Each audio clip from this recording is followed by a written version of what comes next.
যখন আরেকজন বলছেন ওমান আ'রাদা আন যিকরি ফাইন্না লাহু মাইশাতান দানকা ওয়া নাহশুরু ইয়াওমাল কিয়ামাতি আ'মা ক্বালা রাব্বি লিমা হাশারতানি আ'মা ওয়া কাদ কুনতু বাসীরা ক্বালা কাযালিকা আতাতকা আয়াতুনা ফানাসিতাহা কাযালিকাল ইয়াওমা তুনসা। আল্লাহ বলতেছেন ওমান আ'রাদা আন যিকরি ফাইন্না লাহু মাইশাতান দানকা ওয়া নাহশুরুহু ইয়াওমাল কিয়ামাতি আ'মা। আল্লাহ ইরশাদ করেন যারা আমার জিকির থেকে গাফেল হয়, মাইশাত দঙ্কাও, তার মাইশের দুনিয়াবী জিন্দিগি সংকীর্ণ হয়ে যায়।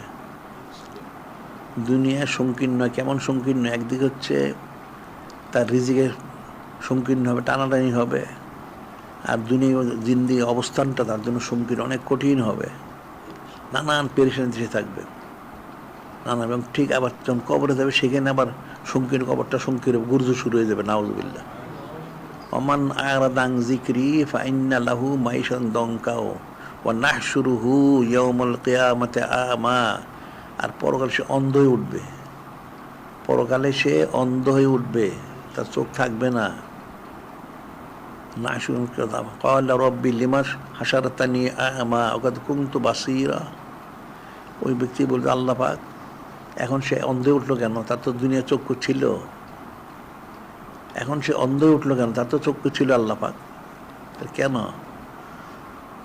সে তো চক্ষুওয়ালা ছিল জমিনে, সে তো অন্ধ ছিল না। আল্লাহ পাক বলবেন, সে যখন বলবেন ক্বালা রাব্বি লিমা হাশারতানি আ'মা কাদ কুনতু বাসীরা ক্বালা কাযালিকা আতাতকা আয়াতুনা ফানাসিতাহা কাযালিকাল ইয়াওমা তুনসা। যে তোমার কাছে আমার অনেক নিদর্শন গিয়েছিল, তুমি কিন্তু কোনো গুরুত্ব দাও না, নাউযুবিল্লাহ। অনেক নিদর্শন ছিল, তুমি গুরুত্ব দাও না, কাজে আজকে তোমাকে আমি গুরুত্ব দিব না, তুমি অন্ধই থাকবে আর আযাব গজবের মধ্যে থাকবে, নাউযুবিল্লাহ। নিদর্শন দেওয়া হলে তোমাকে অনেক নসিহত করা হয়েছে, অনেক তালিম দেওয়া হয়েছে, অনেক বলা হয়েছে তুমি নামাজ কালাম পড়ো, জিকির ফিকির করো, সুন্নাত ইত্তেবা করো, ইলম অর্জন করো, কোরআন শরীফ তেলাওয়াত করো, সব বলা হয়েছে তোমাকে, কিন্তু তুমি সেটা করো নাই। তুমি তখন গাফেল ছিলে, যে তুমি গুরুত্ব দাও না, কাজে আজকে তোমাকে গুরুত্ব দেওয়া হবে না, তুমি অন্ধ থাকবে এবং গুর্জ খেতে থাকবে, নাউযুবিল্লাহ।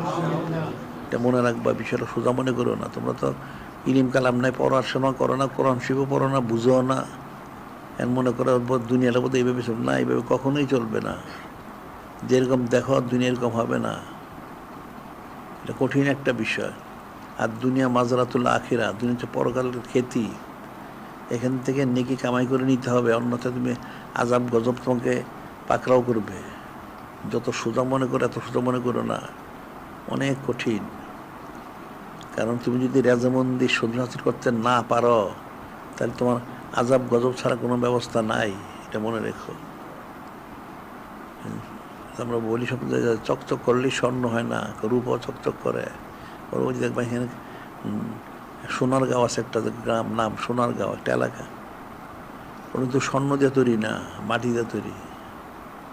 এটা মনে রাখবা, আমলগুলি শুদ্ধ করো, এটা বারবার বলা হচ্ছে। এবং তোমরা বেশি বেশি তোমরা সোবত ইখতিয়ার করো, সোবত ইখতিয়ার করবে, জিকির করবে। আর আমাদের কিতাবগুলি পড়ো, আকিদাগুলি বিশুদ্ধ করো, আকিদা তোমাদের অনেকে শুদ্ধ নাই, আকিদা শুদ্ধ করো, হুসনুল জন পোষণ করো, আদব শরাফত রক্ষা করো, এবং কাজগুলির কথা মহব্বতের সাথে, তখন তুমি পরকালে নাজাত পাবে, অন্যদের কোনো দিন নাজাত পাবে।